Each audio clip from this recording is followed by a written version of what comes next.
Hello guys and welcome to my new video, and today we're back here. Today is the 25th of October. We're only 10 days until the election, and today is a big day in many states, okay?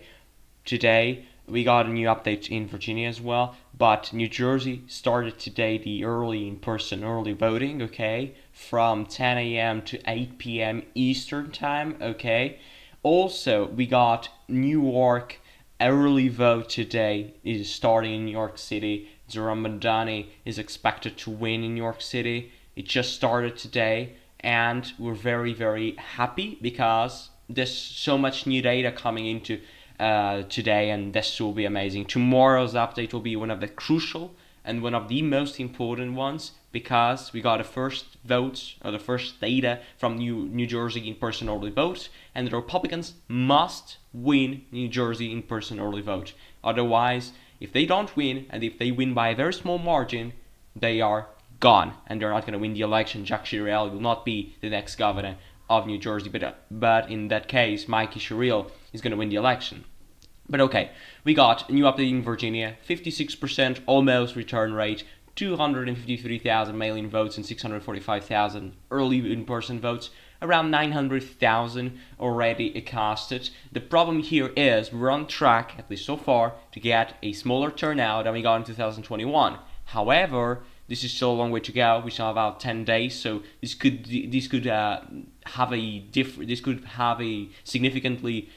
significantly different. But at this point, it's not so easy for the Republicans to win this, because right now you're seeing the difference here between the Democrats and the Republicans in terms of the turnout. It's coming down, okay? As you can see here, only 10. It was at some point it was 14. Now it's 10 percentage points of difference. I said this could happen because the Democrats felt something was not going great for them, and now they're turning out faster. I mentioned that in previous videos, and that is happening. Look at this. They gained 1 percentage points or 100 basis points in 2 days, and the Republicans, and in 2024 they only gained 16 basis points. So they are trying, at least so far, to shrink the gap, to shrink the margin. The problem is, can the Democrats actually get above 10 points in the difference? Can they get better than Joe Biden got in 2020 in terms of the margin? Joe Biden won against Trump by 10 points. Can the Democrats win here by a better and bigger margin? That'll be the question right now. It's still very early to ask that, but right now we are at 900,000. We're at 50% of the current EV expected, okay? I don't think we're going to reach 1.9 million. I think we're going to be short of that, but we'll see about that, okay? Now we have more polling stations in Fairfax, in many other counties as well, but I just want to go to Fairfax here. This is Fairfax County official website, okay? And as you can see here, we have now much more polling stations than we got previously. And we do have a wait here of 5 minutes in this polling station. That is nice. We love to have people waiting for to vote. That means people are enthusiastic. They have a lot of enthusiasm to vote, and right now it's 5 minutes here and 2 minutes there. Not a huge deal, but still it's better than nothing, and that will be crucial for the Democrats. They need to really turn out voters, because it's not just the win, it's by how much. And if you can win by big, if you can win by a big margin, can you actually win with Jay Jones for the Attorney General race, which will be another point for another video, probably coming into closer to the election, okay? And now let's move to New Jersey. We didn't got today's update in New Jersey. I'm sorry, I've been waiting here, but the video is supposed to be out by 1 p.m. Eastern time, which is in about 40 minutes from now, so I'm really recording this. I waited so long for the update, but for some reason it didn't happen, at least so far. And this is the same thing from yesterday. But I read a tweet today about New Jersey in-person early vote, which started 2 hours ago, and there's a lot of people in the line to vote, and so far it looks like it might be close to the 2024 number, even though we might not reach it, but it's going to be close. In 2024, it was like this. It was 135,000 votes, and Republicans lost by 2,000. If this is so close to 2024, is that a sign of Republicans' enthusiasm? Or is it actually the opposite? We don't know. We don't know the exact numbers in terms of the party registration, but tomorrow we're going to have those, and it's going to be crucial, and we're going to be here trying to analyze all of it and trying to know which way or the other we're going to have, if the Republicans can actually pull this out, which I don't think so, but we'll see. Now let's move to California. California, we are now at 17% of turnout, 4 million votes, and the D plus 24 in the margin. I can assure you right now, I said this yesterday, I'm going to say it today, the same as well. I think the Democrats have this on the bag. They're going to the yes in the Proposition 50 to allow redistricting, middle decade redistricting in California. I think that will pass, and the Democrats will be very happy because they're not trying to fight against Texas redistricting, Missouri, and all of those.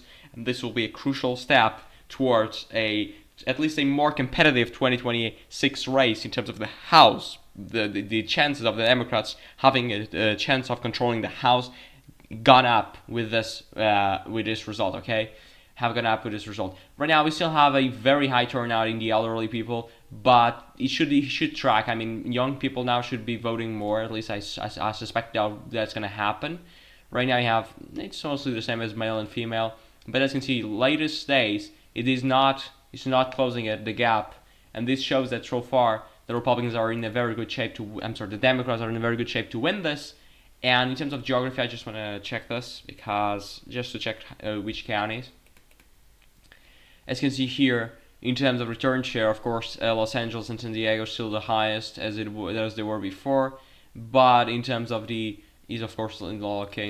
turnout wide, it's Sierra already at 37%, of the smallest ones are still with 0, probably because they didn't have any update here yet. But Imperial is a very important county. It swung very hard to the right in 2024, only 8%, I'm sorry. So this shows that Los Angeles is one of the lowest as well, but okay, we'll see about that.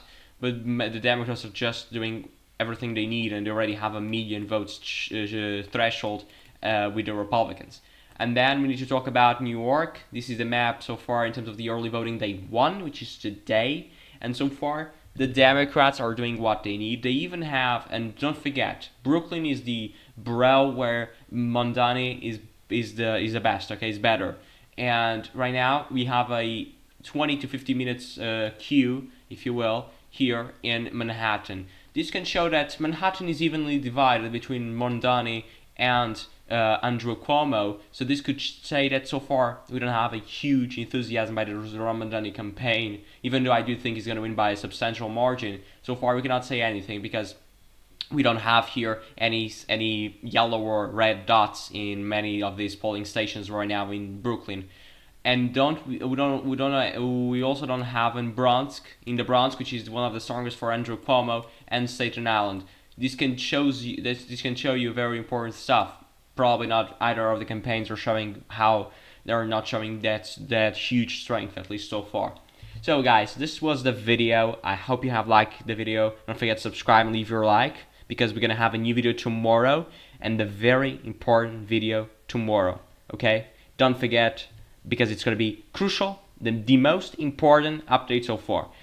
Don't forget as well, live stream November 4th, starting at 6:45 p.m. Eastern time. Don't forget to tune in here. We're going to cover everything. Virginia, New Jersey, Pennsylvania, California, New York City. All of those races are going to be here during all night long, telling you who's going to win, by how much, and can we take this anything to the White House? Can we take any conclusion to the White House against the 2026 midterms? So this is the video, guys. Don't forget to subscribe, and we'll see you tomorrow. Thank you.